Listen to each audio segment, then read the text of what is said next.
Tous les jours, vous décortiquez ici les mécanismes médiatiques. Et hier midi, vous avez regardé sur France Info, Canal 27, le premier débat télévisé entre les candidats à la primaire écologiste. Oui, et je pense que mieux que moi, Philippe, celle qui a parfaitement résumé ce rendez-vous, c'est l'une de celles qui y a participé, Sandrine Rousseau, qui, dès le début du programme, a exprimé cette splendide mise en garde. Oui, je sais, ça va pas être agréable. À moins que ce ne soit finalement le chef du service politique de France Info, Cyril Graziani, qui, dans le débriefing de l'émission, l'a synthétisé comme ceci. Alors un débat très policé, intéressant sur le fond évidemment, mais peut-être sur la forme on s'attendait à un peu plus de joute entre les candidats. Voilà, enthousiasme quand tout nous tient. Alors pourquoi ce grand raout politique, ce premier grand raout politique de la saison, a-t-il été décevant? Eh bien probablement pour deux raisons que je vais tenter de vous expliquer ici. La première, c'est parce que la promesse qui nous a pourtant été faite d'entrée de jeu, les 5 candidats de la primaire écologiste qui vont débattre pour la première fois ensemble, celle d'assister à un débat ensemble n'a à aucun moment été tenue. Et si elle ne l'a pas été,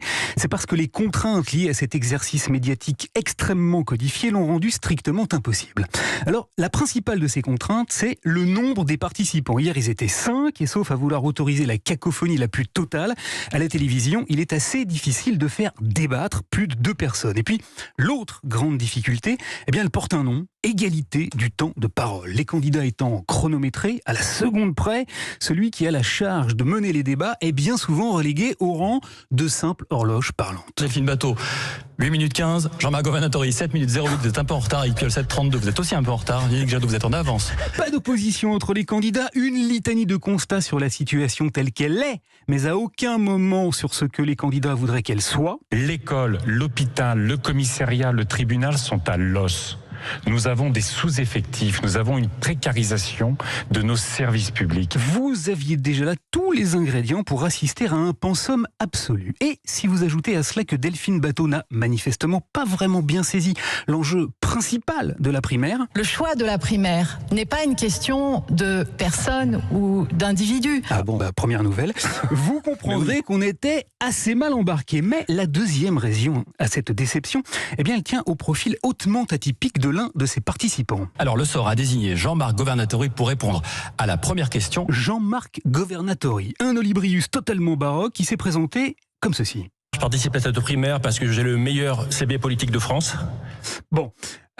C'est quoi le meilleur CV politique de France? Eh ben, son CV, je vous le résume rapidement. Il a commencé sa carrière politique à l'UDF, tenté de se présenter 2 fois à l'élection présidentielle, en 2012 et en 2007. 2007, l'année où il avait juré disposer de 800 parrainages et où, manque de bol, il n'en a finalement déposé que 11. Candidat devenu d'hiver droite aux législatives en PACA, il a en 2002 terminé dernier avec une seule voix, la sienne, en tout cas on espère.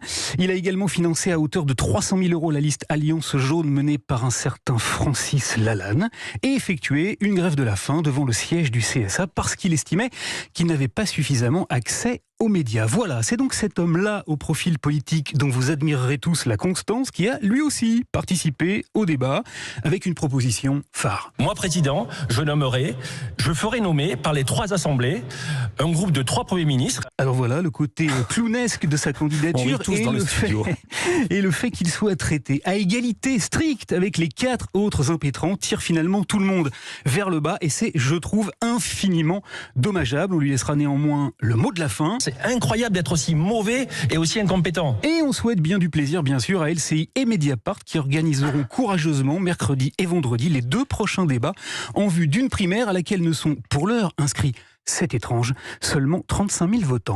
Ils en attendaient entre 600 000 et 1 million. Merci beaucoup Bruno Donnet.